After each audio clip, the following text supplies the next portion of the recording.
آقا واقعا دیگه به هیچ اسکرین شاتی نمیشه اعتماد کرد. میخوای بدونی چرا؟ خودت برو ببین.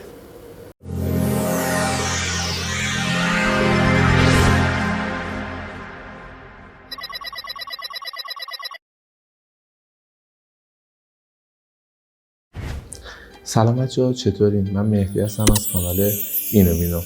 اگر از این دست ویدیو خوشتون میاد لطفاً کانال ما رو سابسکرایب کنید و اون زنگوله کنارش هم بزنید. چرا؟ چون باعث میشه اگر من ویدیوی جدیدی آپلود کنم پیام یا نوتیفیکیشنش برای شما بیاد و شما خبردار شید. حالا بدون معطلی بریم سراغ آموزش.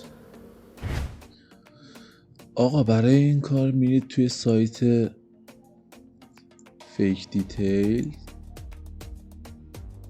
بعد از این منوی بالا توی قسمت سوشال مدیا میتونین واتساپ یا فیسبوک، اینستاگرام، توییتر، تیک تاک و هر چیزی که مربوط به سوشال مدیا میشه اینجا صفحه فیکشو درست کنید.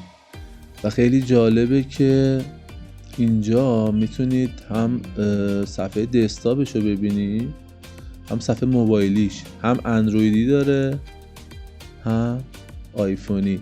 و اینکه میتونین ساعت رو تغییر بدین، میتونین باتری رو تغییر بدین. مثلا من میزنم 80%، اینجا باتری شد 80.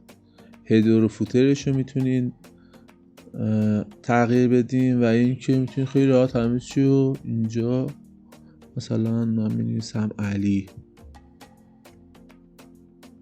آنلاینیشو میتونین بردارین یا بذارین و اینجا شروع میکنید به مسیج دادن. مثلا مینویسم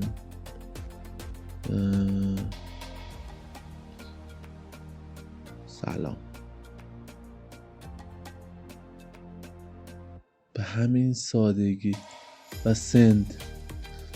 و جالبه میتونید اینجا تعیین کنید که دلیوری بخوره یا نخوره و از اینجا هم میتونید خیلی راحت دانلودش کنید.